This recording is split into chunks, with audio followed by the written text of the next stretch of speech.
এই ভাই সাপ সাপ এই দর ওইটারে মামা আজকে ধইরা ফেলছি। প্রতিদিন তো এখানে বইসা থাও, আজকে ধইরা ফেলছি, শুট কইরা ফেলছি। আজকে ছাইরা দে মইরা যাবো। ভাই মাছগুলা কেমন? পুরাই একের না? হ্যাঁ ঠিক আছে। এই যে সামনে একটু জোরে খেয়াল দে। হ্যাঁ আরো জোরে দেখ উঠছে কি। ও সেই উঠছে, মাছ উঠছে। তো বুঝাই ফেলছি আজকে অনেক মাছ পাওয়া যাইবো। তো গাইস হইছে কি, আজকে সারা রাত আমাদের এদিকে একদমই মুষলধারে বৃষ্টি ছিল।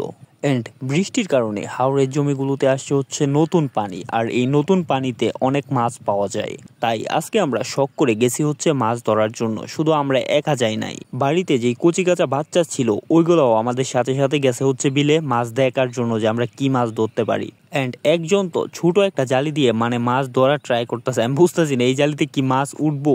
গাইস আপনারা দেখতেই পাচ্ছেন যে এখানে আমার কয়েকটা ছোট মামাতো ভাই আছে এবং মামাতো কয়েকটা ছোট বোনও আছে, মানে ওরাও আসছে আমাদের সাথে সাথে দেখার জন্য যে আমরা কি মাছ পাই। মানে গাইস মাছ ধরাটা হচ্ছে একটা শখের জিনিস, মানে এটা একটা উৎসব ভাব। তো আজকে আমারও ইচ্ছা ছিল মাছ ধরার জন্য, বাট আমি বাড়ি থেকে নেট আনি নাই। তাই ওরা মাছ ধরবে আর আমি ভিডিও শুট করব এবং দেখবো যে ওরা কি মাছ পায়। সেই সাথে আরো একটা মজার বিষয় হচ্ছে যে আজকে মাছ ধরাটা অনেক মজা হয়েছে, কারণ আজকে আমরা প্রচুর পরিমাণে মাছ পাইছি এখান থেকে।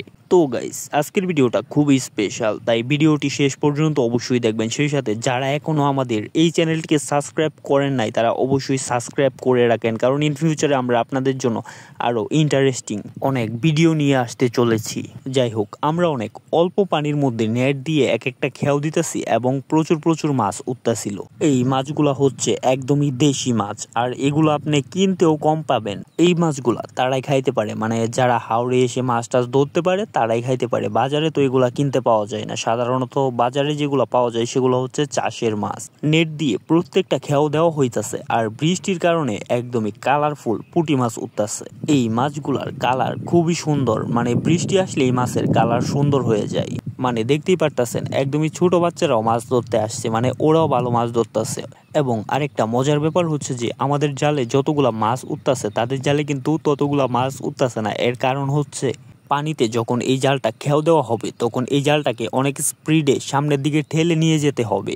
যদি অনেক স্পিডে নিয়ে যাওয়া হয় তাহলে মাছ বেশি পাওয়া যায়, এবং স্পিড যদি কম থাকে তাহলে মাছগুলা মানে জাল থেকে বের হয়ে আবার চলে যায় অন্যদিকে আর কি। আমরা তো বড় মানুষ, গায়ে শক্তি আছে, তাই মানে অনেক জোরে জাল ঠেলে নিয়ে যাওয়া যায়, কিন্তু বাচ্চারা তো আর সেটা পারে না। মানে তাদের কথা হচ্ছে যে শখ, মাছ ধরতে আসছি যেগুলাই পায় আর কি। তো আমরা যে জমিটার মধ্যে এখন মাছ ধরতেছিলাম এই জমিটার মধ্যে প্রচুর পরিমাণে মাছ আছে, কারণ আমাদের জালিতে তো মাছ উঠতাছিলই।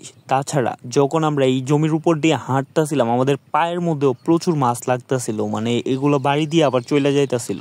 বেশ কয়েকটা মাছ পায়ের নিচ থেকে ধরাও হয়েছে, তার মধ্যে একটা হচ্ছে বড় একটা টাকি মাছ ধরা হয়েছে পায়ের নিচ থেকে। সেই সাথে আরেকটা বিষয় হচ্ছে যে এবারে আমাদের হাওড়ে প্রচুর পরিমাণে সাপ, মানে জালি দিয়ে খেয়াও দেওয়ার সাথে সাথে অনেকগুলা সাপ উঠছে। সেই সাথে অনেক বড় কয়েকটা সাপ জালের মধ্যে উঠছে। মানে এগুলা দেখার পর আমার যে ছোট মামাতো ভাই বোন ওরা ছিল, ওরা মানে প্রচুর ভয় পাইছে এই সাপ দেখার পর। পার্সোনালি বলতে গেলে আমার সাপ তেমন একটা ভয় করে না, বাট এবারে আমাদের হাওড়ে প্রচুর পরিমাণে সাপ ডিম থেকে বাচ্চা ফুটাইছে।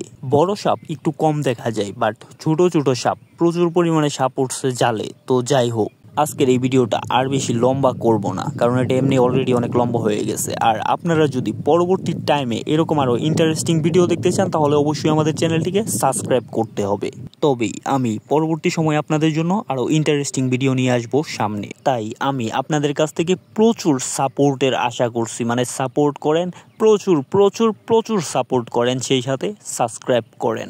আমি শাকিল নূর, লাভ ফ্রম কিশোরগঞ্জ।